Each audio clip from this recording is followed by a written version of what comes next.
우리 어린이들은 앞에 있는 화면을 따라가면서 목사님의 설교를 들어주시면 좋겠고, 우리 어른들은 오늘은 굉장히 짧은 설교이니까 또 집중해서 들으시면 좋겠습니다. 초코파이 때문에 결혼을 한 사람을 본 적이 있나요? 사랑하지도 않는데 혼인증명서가 필요하다고 결혼한 사람을 본 적이 있을런지 모르겠어요.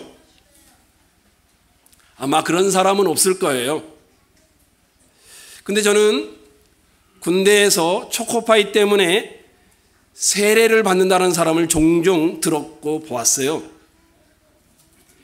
예수님에 대해서 잘 모르고 고백을 하지 않는데도 세례 증명서가 필요해서 세례를 받겠다고 찾아오는 사람도 저에게도 있었어요. 그리고 주변 사람들은 그냥 말리기는커녕 그냥 나중에 믿으면 돼 라고 말하는 것을 종종 들었습니다. 정말 이상하지 않나요?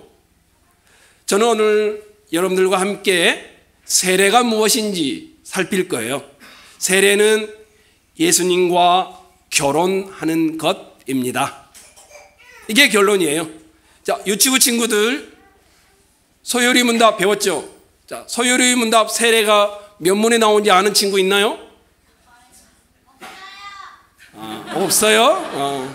황우성 간사님이 잘 못 가르쳤나 보네요. 자, 앞에 보면 94문, 소요리 문답 94문이 나와 있어요. 한번 봐볼까요? 야, 읽도록 하겠습니다. 우리 다 같이 한번 읽을까요? 시작.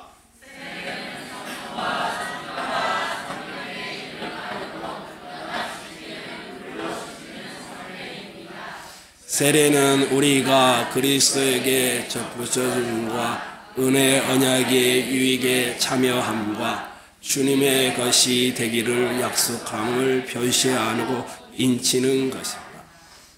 어려운 말인데, 자, 중고등부 친구들 물어볼까요? 자, 허정욱 간사님을 통해서 배웠을 텐데, 자, 몇 문의 세례에 대해서 나온지 혹시 기억나나요? 자, 중고등부 친구들, 아천이 어디 있나요? 늘이 어디 있나요? 자, 한번 봐볼까요? CT 교리문답 44문에 나와 있다라고 제가 조 목사님께 받았어요.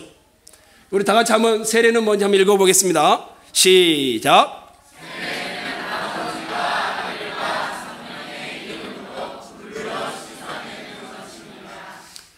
소요리 문답과 학생부가 하고 있는 교리 문답을 합쳐보면 세례는 예수님과 한 몸이 되는 것이다. 다른 말로 하면 세례는 예수님과 결혼하는 것이다.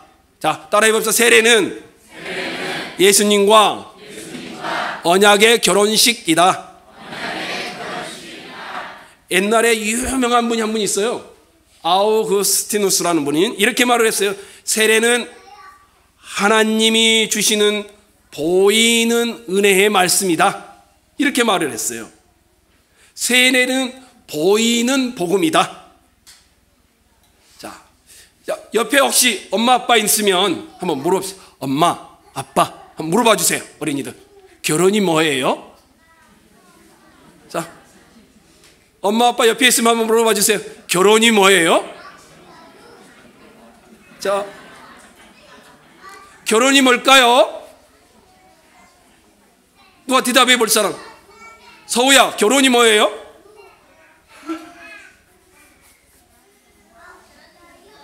지찬, 엄마가 결혼이 뭐래요? 대답을 안 해줬어요. 결혼은 혼자 지내던 사람이 아내나 남편 되는 사람과 함께 지내게 되는 것이 결혼의 모습이에요. 늘 혼자만 생각하던 사람이 이제 혼자 생각이 아니라 같이 생각을 해야 되는 변화입니다. 결혼했다고 해서 더 착해질까요? 안 그렇습니다. 결혼한다고 해서 신비한 체험을 할까요? 그런 것도 아닙니다. 그래도 결혼은 삶을 너무너무 많이 바꿔놓는 변화입니다. 세례도 똑같습니다. 세례는 혼자 인생을 살아가던 사람이 이제는 예수님과 함께 인생을 살아가는 사람이 된다라는 결혼식과도 같은 것입니다. 세례를 받았다고 해서 더 착해질까요? 그러지는 않아요. 세례를 받았다고 해서 갑자기 신비한 체험을 할까요? 그러지도 않아요. 그렇지만 분명한 것은 결혼과 똑같습니다. 혼자 인생을 선택하고 살다가 예수님과 결혼하면 분명히 결정적인 변화를 경험하게 됩니다. 어떻게 하면 우리가 예수님과 결혼하게 되죠? 회개를 통해서입니다. 뭘 회개하면 될까요? 자, 회개란 뭘까? 이걸 따지려면 죄가 무엇인지를 알아야 됩니다. 한번 물어보겠습니다. 여기 계신 여러분, 옆에 분한테 한번 물어봐 주세요. 우리가 다 틀리고 있으니까. 죄가 뭘까요? 한번 옆에 분한테 한번 물어봐 주세요. 죄가 뭘까요?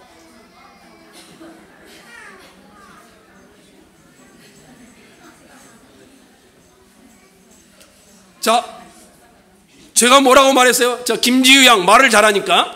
죄가 뭘까요? 몰라요. 대답은 크게 하는데 다 정답이 아니네요. 죄가 뭘까요? 더 착해지는 것이 더 착하게 사는 것이 회개가 아니라면 죄가 무엇인지를 보아야 합니다. 대부분의 사람들은 죄를 도덕적으로 깨끗하게 되는 것으로 생각하는 사람이 참 많습니다. 음란물을 끊지 못했던 사람이 죄책감에 시달리다가 음란물을 10번 보던 것이 5번으로 줄으면 이거를 회개라고 말하기도 합니다. 도덕적으로 더 개선된 거니까요.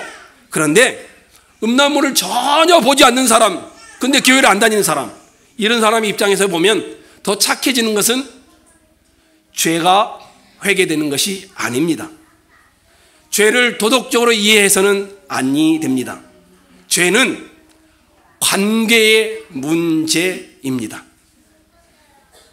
혼자 살던 사람이 함께 사는 결혼한 사람으로 바뀌는 것을 우리가 말했었지요.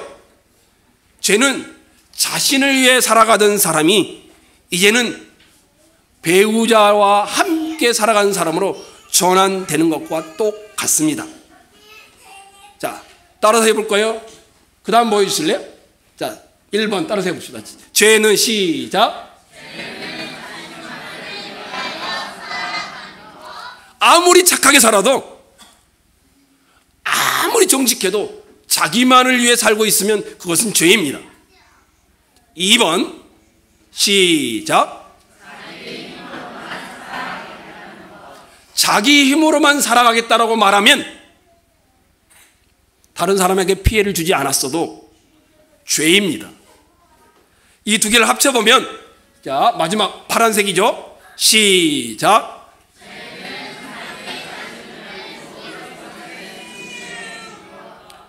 모든 것에 늘 자기가 중심에 있는 사람은 그것이 죄입니다.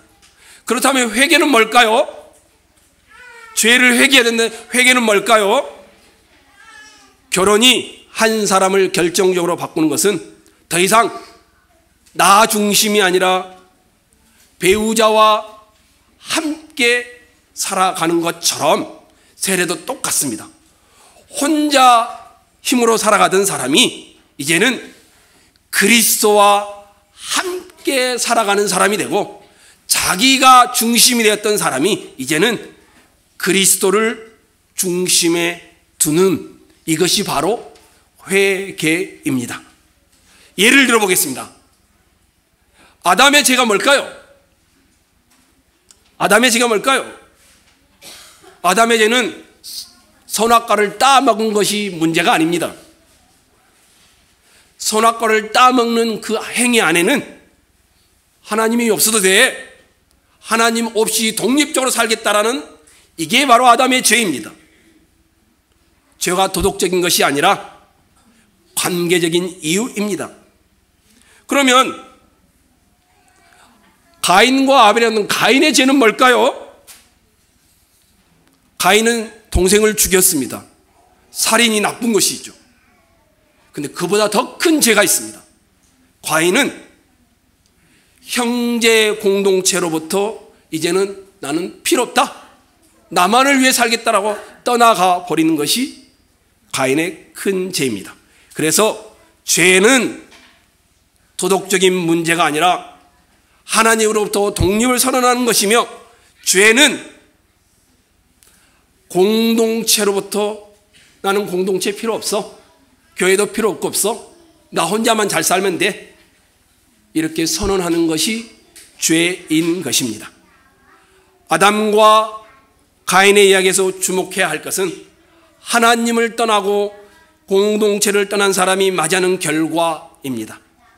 아담이 하나님을 떠난 결과는 두려움이었고, 가인이 공동체를 떠난 결과는 방황이었습니다.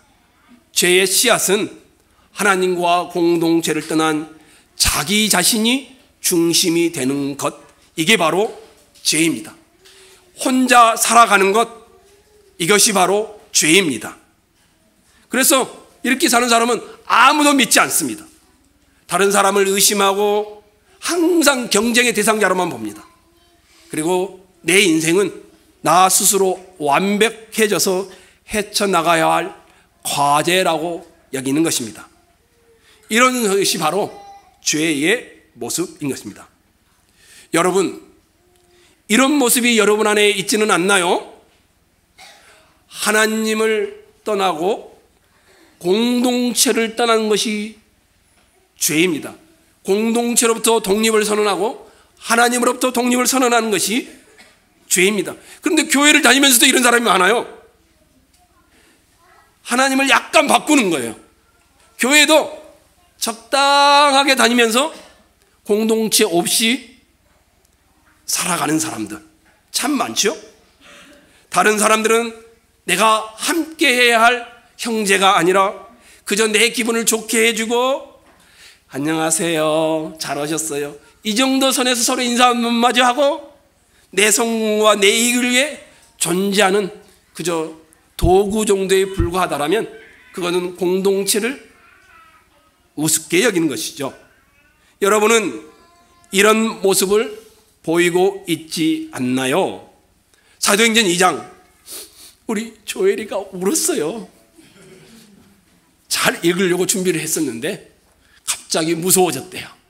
우리 그래서 다시 한번 사도행전 2장을 읽어볼까요? 2장 38절. 자, 읽겠습니다. 시작.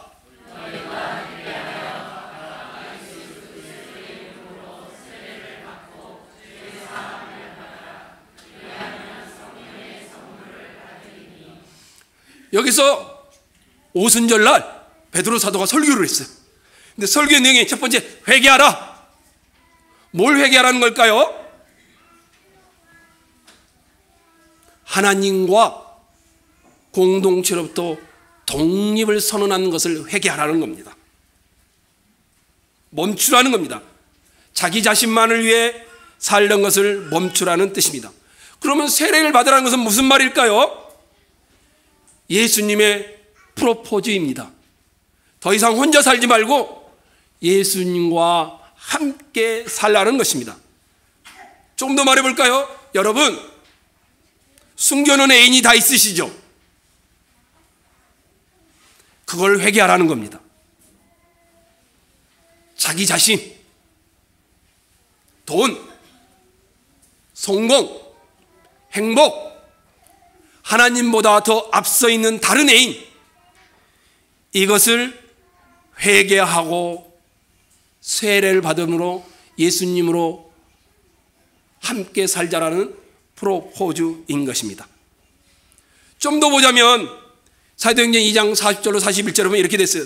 또 여러 말로 확증하며 권하여 이르되 너희가 이 패역한 세대에서 구원을 받으라 하니 그 말을 받은 사람들은 세례를 받음에 이날에 신도 예수가 3,000이나 더하더라. 패역한 세대에서 구원을 받으라, 사도 바도로가 설교했어요. 폐역한 세대란 말은 누구를 뜻할까요? 독립을 선언하는 것을 말합니다. 나 하나님 없어도 돼. 나 공동체 없어도 돼. 이런 폐역한 세대에서 돌아오라라는 말인 것입니다. 다시 38절로 돌아가겠습니다. 베드로가 회개하랍니다. 그리고 세례를 받으라고 합니다. 그 다음에 제사함을 받으라. 그리하면 성령의 선물을 받으리라 라고 하고 있습니다. 제사함은 자신이 하나님을 대신함으로써 독립을 선언하고 형제를 배신하여 방황하던 삶에서 회개하여 그리스도와 연합하여 형제 공동체로 돌아오는 것을 의미합니다. 세례식은 그래서 이제는 나 혼자가 아니야. 나는 예수님과 결혼하고 있는 것이야. 이런 예식인 것입니다. 성령의 선물은 바로 그 다음에 나온 것이 교회 공동체의 모습입니다. 42절로 47절이죠. 그래서 성령의 선물을 받으라 이 말은 신비한 것을 받으라는 말이 아니고 사랑스러운 형제 공동체로 들어오라 이런 말인 것입니다. 교회는 성령의 선물입니다. 세례는 그리스도와 연합하고 형제들과 함께하는 교회로 살아가자라는 부르심입니다. 말씀을 마치겠습니다. 회개하고 죄사함을 받으시고 세례를 받으시고 성령의 선물을 받으시길 바랍니다. 이것이 예수님의 여러분을 향한 프로포즈입니다. 아가서 2장 13절에 이런 말씀이 있습니다. 무화과 나무에는 푸른 열매가 익었고 포도나무는 꽃을 피워 향기를 토하는구나. 나의 사랑, 나의 어여쁜 자야, 일어나서 함께 가자. 우리 모두가 그 아름다움에 빚어들고 찬양하고 또 노래하기를 소망해 봅니다.